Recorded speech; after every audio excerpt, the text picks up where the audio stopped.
Hi friends, ഞാൻ ഇന്ന് ചെയ്യാൻ പോകുന്നത് ക്യാരറ്റ് ചേർത്തുകൊണ്ടൊരു എഗ് ഓംലേറ്റ് ആണ്. അതിനായിട്ട് 2 മുട്ടയാണ് ഞാനിപ്പോൾ എടുത്തിട്ടുള്ളത്. ഇത് ഒരു ചെറിയ ക്യാരറ്റ് കൊത്തി അരിഞ്ഞതാണ്. ഇനി ഞാൻ എടുത്തിട്ടുള്ളത് ഉണക്ക തേങ്ങ ഗ്രേറ്റ് ചെയ്തതാണ്. അതൊരു 3 സ്പൂൺ കണക്കാക്കിയാണ് ഇപ്പോൾ എടുത്തിട്ടുള്ളത്. മുട്ടയെല്ലാം നമുക്ക് ഒരു ബൗളിലോട്ട് പൊട്ടിച്ചൊഴിച്ചു കൊടുക്കാം. ഇനി ആവശ്യത്തിന് ഉപ്പ് കൂടി ഇട്ട് കൊടുക്കാം. ഉപ്പെല്ലാം നല്ലതുപോലെ കലങ്ങുന്നത് വരെ ഒന്ന് കലക്കി കൊടുക്കാം.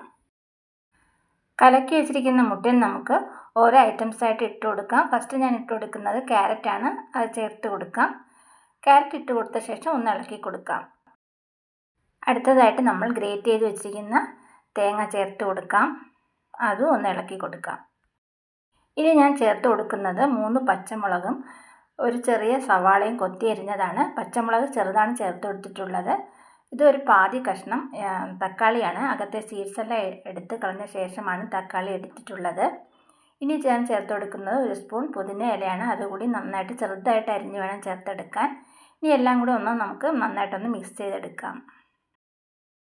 ഇപ്പോൾ നമ്മുടെ ഓംലേറ്റ് ചെയ്യാനുള്ള മുട്ടയൊക്കെ റെഡി ആയിട്ടുണ്ട്. ഇനി നമുക്ക് പാൻ അടുപ്പത്ത് വയ്ക്കാം. കുറച്ച് എണ്ണ ഒഴിച്ചു കൊടുത്ത ശേഷം തയ്യാറാക്കി വെച്ചിരിക്കുന്ന മുട്ടയും ക്യാരറ്റും ചേർന്നുള്ള മിക്സ് ഒഴിച്ചു കൊടുക്കാം.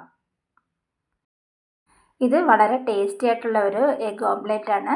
നമുക്ക് ചോറിനോട് മാത്രമല്ല വെറുതെ കഴിക്കാൻ കൂടി നല്ലതാണ്. ബ്രേക്ക്ഫാസ്റ്റ് ആയിട്ട് കൂടി ഉപയോഗിക്കാവുന്നതാണ്.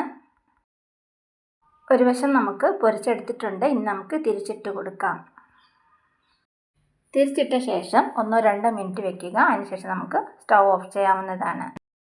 ഇപ്പോൾ നമ്മുടെ വളരെ ടേസ്റ്റി ആയിട്ടുള്ള ക്യാരറ്റ് എഗ് ഓംലേറ്റ് റെഡി ആയിട്ടുണ്ട്. തീർച്ചയായിട്ടും എല്ലാവരും ഒന്ന് ട്രൈ ചെയ്ത് നോക്കുക. വീഡിയോ ഇഷ്ടമായ ലൈക്ക്, ഷെയർ ആൻഡ് സബ്സ്ക്രൈബ് ചെയ്യുക. അതുപോലെ നിങ്ങളുടെ കമൻറ്റ്സും എന്നെ അറിയിക്കുക.